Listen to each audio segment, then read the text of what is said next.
Chapter 7. Unwelcome Newcomers. The atmosphere in the camp had become very tense. The divisions that I'd noticed when I got back from the rice run seemed to be getting worse. People had separated into different groups. There was Bug's group, the carpenters and most of the gardeners. The first afternoon after the shark attack, I found them all sitting in the centre of the clearing in a circle, smoking dope and chatting quietly. Then there were other, smaller groups. There were the people in my old fishing group and Keaty. I included myself in this group. But there was also Jed, and I included myself with him as well. Then there were the cooks. And finally, there were Sal and Carl. Sal was trying extremely hard to get on with everyone, and Carl seemed to be in a world of his own after the shark incident. This, then, was the politics in the camp, and we all had to deal with the situation in our own way. If it sounds complicated, that's because it was.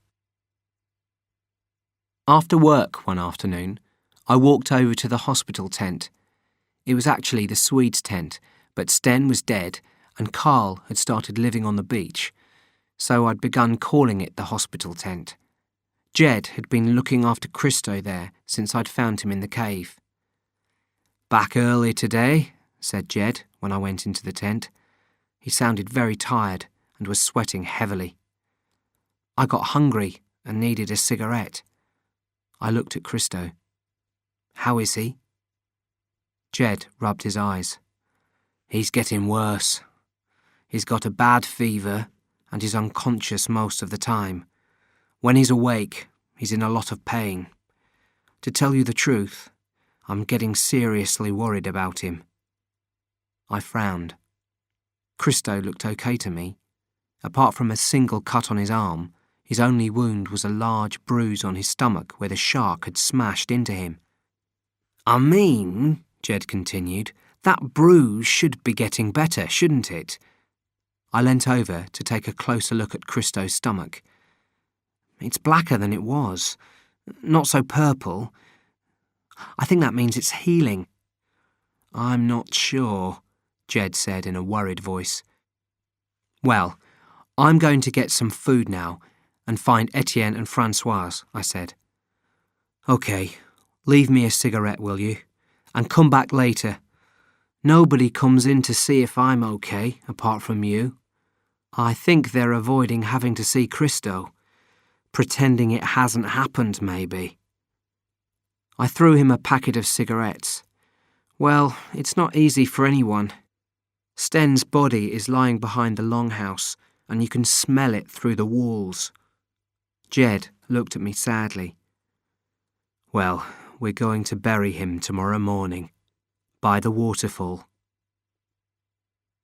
It was getting close to 6 o'clock when I reached the beach. I found Etienne and Keaty sitting on the sand discussing Carl. "He's gone completely mad," said Keaty.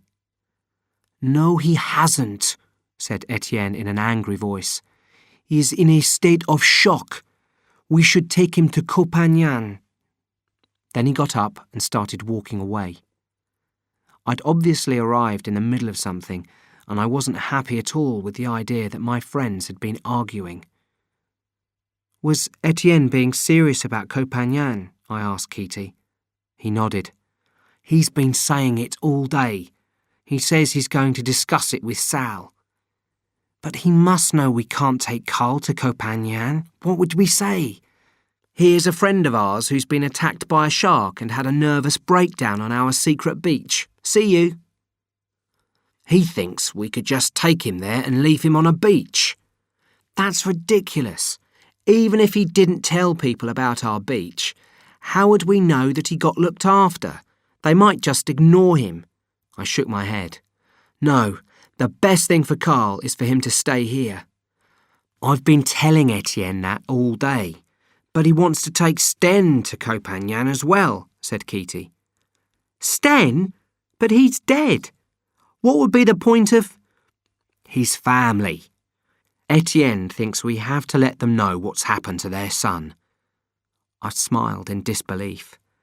Yeah, and meanwhile we'd definitely get discovered. It's the worst idea I've ever heard.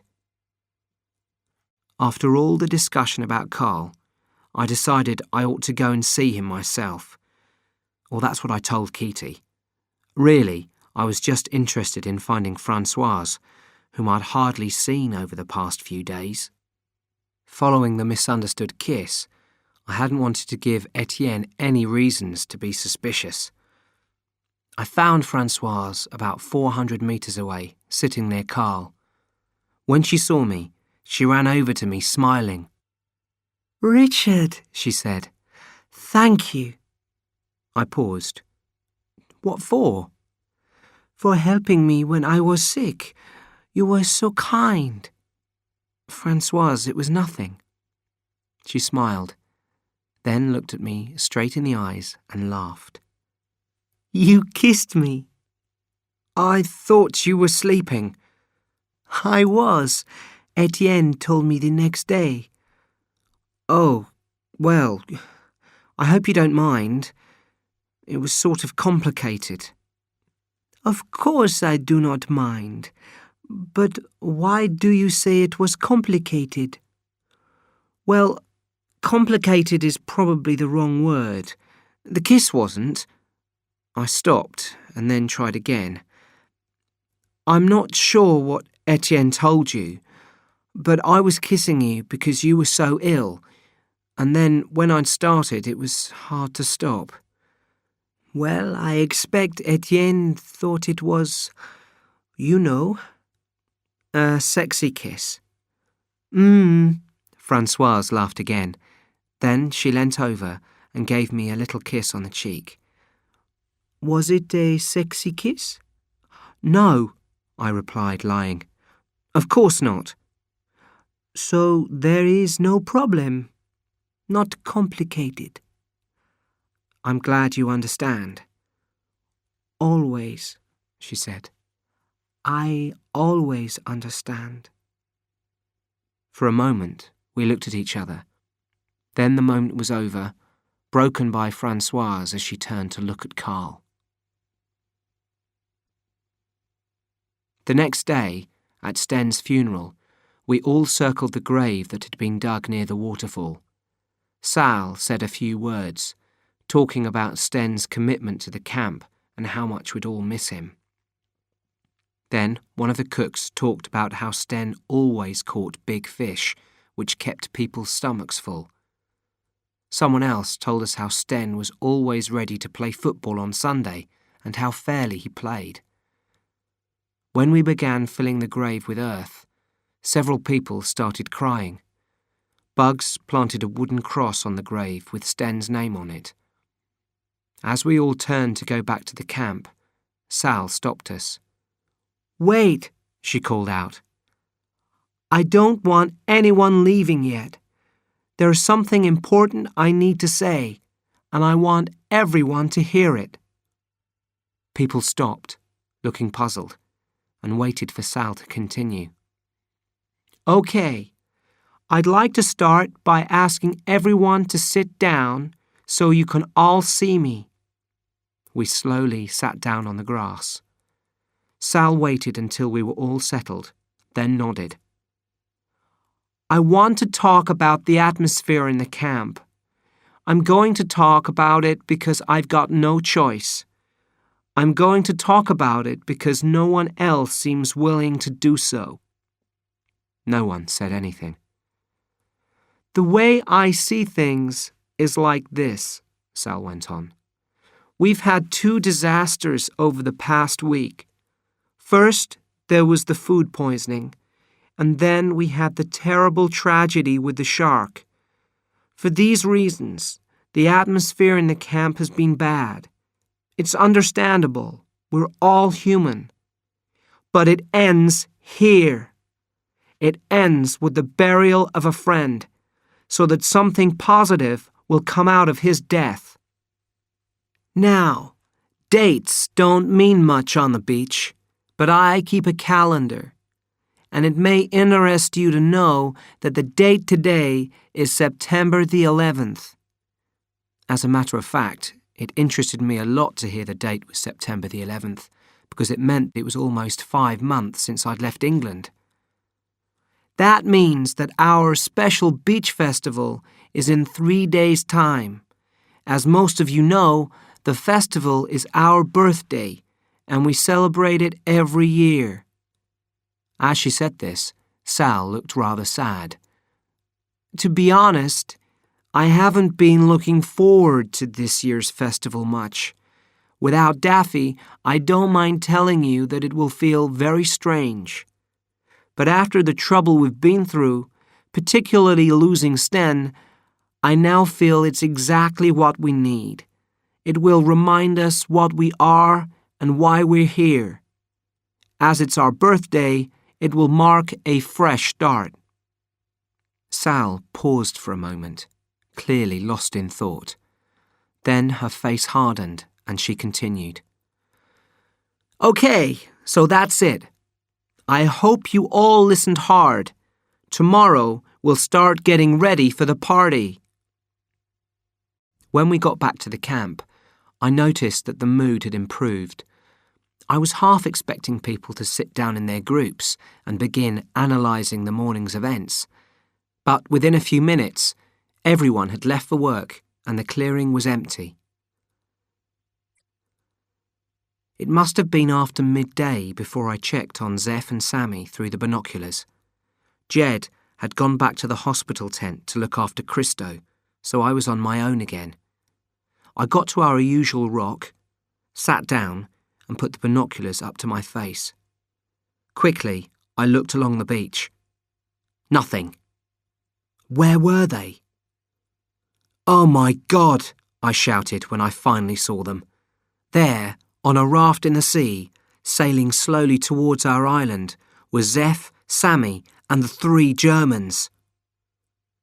I raced back to the camp, wondering who I should tell about the raft first, Jed or Sal. I decided to go and find Jed. I noticed the bad smell as soon as I climbed into the hospital tent. It was sweet and sour. You get used to it, Jed said quickly. In a couple of minutes, you won't smell a thing. Don't go. I pulled up the neck of my t-shirt to cover my nose and mouth. I wasn't going to go.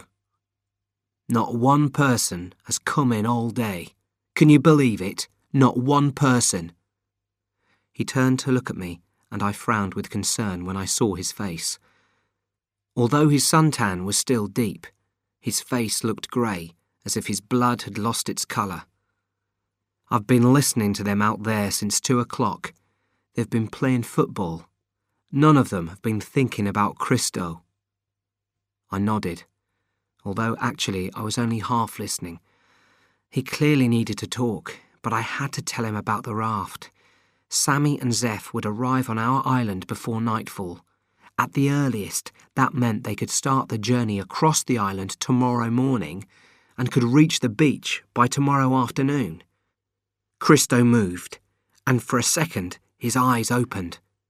Jed wiped his forehead gently. How long will he be like this? I asked. 2 days. Well, that's good. If Christo's better in 2 days, he can talk to Carl and... Jed shook his head. No, he said quietly. You don't understand. Christo's not getting better. In 2 days, he'll be dead. He's dying. But how do you know? Jed pulled back the sheet that covered Christo's body. Feel there, he said, pointing to Christo's stomach. The entire area of his stomach was almost completely black and as hard as a rock. He's been bleeding inside, said Jed. Bleeding badly. I couldn't be sure until last night. Who else knows? Just you and Sal. And Bugs too, probably. I talked to Sal today. She said that now we've started to get things back to normal, nobody must find out. Jed stroked Christo's shoulder before pulling back the sheet. We sat in silence for a minute or two, watching his shallow breathing. It was strange that, after Jed had explained, it was obvious to me that he was dying. The smell I'd noticed as I'd entered the tent was the smell of death. I suddenly remembered the raft and broke the silence. "Zeph and Sammy have built a raft. They're on their way." Jed didn't move. "If they get to the beach," he said, "they'll see Christo die. Everything here will be destroyed." And that was all.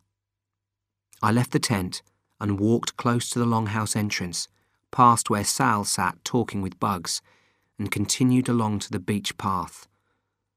At the first corner, I stopped, leaning against a tree, and lit a cigarette. Sal appeared almost at once. "Something's happened," she said. "What is it?" Before I could reply, she said, "They're on their way, aren't they?" "Yes." "Oh my God! When do you think they'll get here?" "Sometime tomorrow afternoon, if they don't get frightened by the dope guards," I answered. "They built a raft." "Have you told anyone about this?" "Only Jed." "Okay, Richard. It looks like we have a slight problem here. But you don't think they can possibly get here until tomorrow, do you?" "No." "Then I'm going to think about this overnight. I'll give you my decision on what we do about them in the morning." I put my head into the hospital tent before going to bed in the longhouse. Jed was fast asleep, but Christo was half awake. He even recognized me. "Richard," he whispered. "Yes," I whispered back. "How are you feeling?" "I feel very bad, Richard. Very bad." "I know, but you'll be better soon." "Sten?" "You'll see him in the morning." "My chest." "Close your eyes." "Very bad." "Shh, now." He nodded, and at last his eyes shut. "Have good dreams," I said, maybe too quietly for him to hear. I left the tent door open when I left. I wanted to stop Jed breathing too much of that dying air.